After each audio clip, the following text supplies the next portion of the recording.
नमस्कार दोस्तों, SMTC में आपका स्वागत है। आज हम लोग विंडो एसी ये किस तरह से काम करता है और कौन कौन पार्ट से ये मिलके बना है उसको हम लोग देखेंगे और ये कंट्रोलिंग किस तरह से होता है। तो सबसे पहले हम लोग आते हैं कि यहाँ पे देखिएगा एक PCB है और ये PCB को हम लोग रिमोट से भी कंट्रोल कर सकते हैं और इसमें आपको डिस्प्ले में बटन भी दिया हुआ है। यह देखिए यहाँ पे क्या है, पावर ऑन ऑफ बटन है। यहाँ से हम लोग ऑन ऑफ कर सकते हैं, यानी एसी को यदि लाइन देने के बाद हम लोग एसी को चालू करना हो तो इस पावर बटन से ऑन ऑफ कर सकते हैं। ऑन कर देंगे तो आपका एसी चालू हो जाए। साथ ही साथ यहाँ पे मोड सिलेक्शन है, यहाँ पे स्विंग एयर स्विंग है, यानी आपको स्विंग मोटर को चलाना हो। ये देखिए आपको जो ग्रिल है इसे स्विंग मोटर इधर उधर चलता है। उसके बाद हम लोग देखेंगे फैन का स्पीड है। ये जो फैन है हम लोग लगा हुआ है, एक मोटर जो लगा हुआ है, इसमें 3 तरह का स्पीड है। ठीक है, आपको लो speed, medium speed, high speed. तो हम लोग यहाँ से सिलेक्शन करते हैं कि कितना स्पीड से चलाना हो। उसके बाद हम लोगों का टेम्परेचर है कि कितना डिग्री से आप टेम्परेचर में रखेंगे। यहाँ पे प्लस कर सकते हैं, आप माइनस कर सकते हैं और वो आपका इस डिस्प्ले पे दिखाने लगे। ये सब बटन का हम लोग काम कर सकते हैं। यदि इसमें बटन का हम लोग नहीं काम करें तो रिमोट से भी काम कर सकते हैं। इसका एक रिमोट भी आता है, इस रिमोट का बटन दबा के भी हम लोग काम को कर सकते हैं। और ये PCB में देखिए हम लोग का रिले यहाँ पे दिया हुआ है। ये हम लोग का एक रिले है, यहाँ पे 4 रिले है। तो ये पावर रिले है इसका, यानी कंप्रेसर को ऑन करने के लिए यहीं से पावर आपको यहीं से कंप्रेसर की ओर जाता है और कंप्रेसर स्टार्ट होता है। और ये 4 रिले आप देख रहे हैं, ये पंखा के लिए 3 रिले है और स्विंग मोटर के लिए 1 रिले है। यानी पंखा का जो यहाँ पे स्पीड लेवल को यहाँ पे कि लो speed, medium speed, high speed के लिए अलग अलग रिले से हम लोग इसमें वोल्टेज आउट करते हैं और एक समय में किसी एक रिले से ही वोल्टेज आउट होता है। और ये स्विंग मोटर के लिए है, ये एक मोटर लगा होता है और यहाँ से जब हम लोग स्विंग मोटर यहाँ दबाएंगे, यहाँ पे देखिए स्विंग मोटर को दबाएंगे तो ये ऑन हो जाएगा, तो यहाँ से वोल्टेज आउट होगा और स्विंग मोटर में पहुँच जाएगा और स्विंग मोटर चलने लगेगा। तो इस PC से हम लोग कंट्रोल कर सकते हैं। ये जो कैपेसिटर दिख रहा है, ये आपको जो बड़ा वाला कैपेसिटर 50 माइक्रोफैराड का कैपेसिटर्स है, ये आपको कंप्रेसर को चलाने के लिए। और ये जो कैपेसिटर्स है ये आपको ये फैन को चलाने के लिए, ये ब्लोअर फैन या कंडेंसर फैन एक ही है यहाँ पे।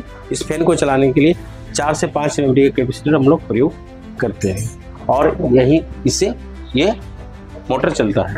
अभी देखिए ये जो भाग हम लोग देख रहे हैं, ये आपको इंडोर यूनिट पे यहाँ से यहाँ तक रखा जाता है और ये कूलिंग कॉइल है, यही से ठंडा होता है। और ठंडा होने की वजह से ही आपका रूम में ये ठंडा हवा इधर से घूम के इधर से जाता है, यानी रूम के हवा को, गर्म हवा को इधर से खींच लेता है पंखा चलने से, ये ब्लोअर चलने से, और उसको रिटर्न करके इधर से निकालता है, जिससे वजह आपको ठंडा हवा मिलता है।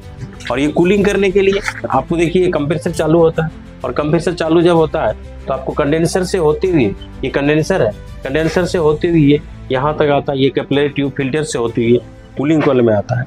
और ये कूलिंग कॉइल से फिर ये सक्शन लाइन, यहाँ पे 2 लाइन बना हुआ है, एक सक्शन लाइन और डिस्चार्ज लाइन। देखिए इधर से एक पाइप आ रहा है आपको, इधर से एक पाइप आ रहा है और एक पाइप इधर से जा रहा है। ये जाने के बाद फिर कंप्रेसर में ये गैस चला जाता है, फिर कंप्रेसर प्रेस करके वो कंडेंसर से होती हुई निकालता है। इस तरह से हम लोग का रेफ्रिजरेशन सर्किल इसमें चलते रहता है, जिसकी वजह से ये कूलिंग होते रहता है। जब ये हम लोग का ये ब्लोअर फैन चलता है, उसी दिशा में आपको ये पंखा भी, जो बाहर का ब्लेड लगा हुआ, ये भी चलता है। यानी ये आपके रूम के हवा को ही रूम में लेके आना और ये जो कंडेंसर का गर्मी को बाहर निकालना, जैसे ये कूलिंग बना रहे और ये आपको कूलिंग को आपके रूम में आता रहे, है ना। इस तरह से ये काम करता है।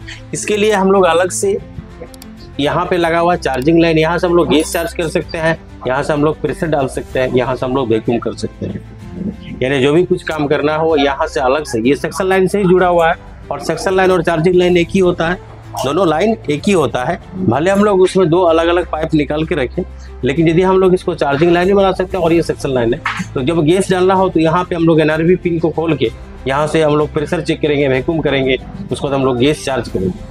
और इसमें R22 गैस का यूज किया जाता है।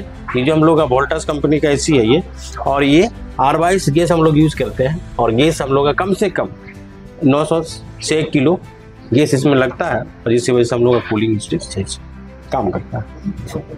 यहाँ पे और भी बहुत सारे कोर्स होते हैं, जैसे AC में हम लोग का स्पीड AC का है, विंडो AC और इन्वर्टर AC टाइप हम लोगों को कोर्स होते हैं। उसको थ्योरिटिकल और मैकेनिकल दोनों बताया जाता है, यानी इलेक्ट्रिकल भाग बताया जाएगा आपको और मैकेनिकल भाग भी जाता है, यानी गैस का संचार कैसे कैसे होता है वो भी बताया जाता है। गैस चार्ज कैसे करते हैं, गैस चार्ज करने का विधि क्या है, वो सारा का प्रैक्टिकली क्लास दिया जाता है। और इलेक्ट्रिकल भागों कहाँ किस तरह का इलेक्ट्रिकल वायर को कनेक्शन करना है, कंप्रेसर चेकिंग कैसे करना है, पंखा का चेकिंग कैसे करना है, स्पीड का चेकिंग कैसे करना है, पीसीबी का चेकिंग क्या करना है, इसके जो कंपोनेंट लगा हुआ है इसका चेकिंग कैसे करना है, उसका कनेक्शन कैसे करना है, कैपेसिटर का चेकिंग कैसे करना है, इसका कनेक्शन कैसे करना है, ये पूरी आपको प्रैक्टिकल क्लास के रूप में मिलता है।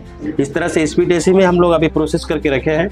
स्टूडेंट इसमें गैस चार्ज करेंगे और गैस चार्ज करने के लिए कि जो पहले हम लोग का प्रोसेस है उसको पूरा करके रखे हैं, और इसमें हम लोग जब गैस चार्ज करेंगे तो इसका भी वीडियो आपके सामने आने वाला है। और हम लोग इन्वर्टर टाइप एसी भी बताया जाता है। इन्वर्टर टाइप एसी इधर लगा हुआ है, ये आउटडोर यूनिट का है और ये आपको इंडोर यूनिट का है। साथ ही साथ यहाँ पे हम लोग आप फ्रिज में single door fridge, double door fridge और इन्वर्टर टेक्नोलॉजी का फ्रिज भी आपको रिपेयरिंग और गैस चार्ज का पूरा प्रोसेस बताया जाता है।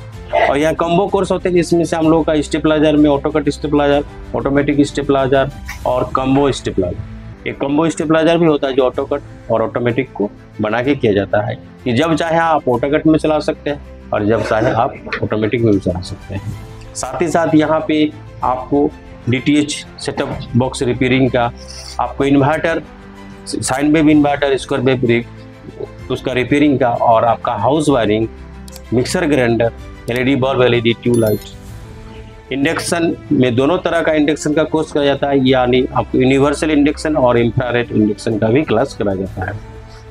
ये आपको कॉम्बो कोर्स के अंतर्गत आता है। साथ ही साथ और भी बहुत सारे कोर्स है, जैसे कि मोटर वाइंडिंग्स के कोर्स है, सबमर्सिबल मोटर है, वाटर पंप मोटर है, पंखा से संबंधित स्टैंड फैन, टेबल फैन है ना, और आपका सीलिंग फैन और LCD LED TV, साथ ही साथ मोबाइल रिपेयरिंग के भी कोर्स कराया जाता है। इनमें से कोई भी कोर्स में यदि आप इच्छुक हैं तो यहाँ पे आके एक बार डेमो क्लास भी ले सकते हैं, यहाँ का प्रैक्टिकल लैब को भी देख सकते हैं, और यहाँ के जो टीम मेंबर है उससे आप कॉन्टेक्ट कर सकते हैं। जो नीचे में एक नंबर फ्लैशिंग हो रहा है उस नंबर से आप कॉन्टेक्ट होकर डिटेल जानकारी ले सकते हैं। मेरे इस वीडियो को देखने के लिए आप सभी को दिल से नमस्कार।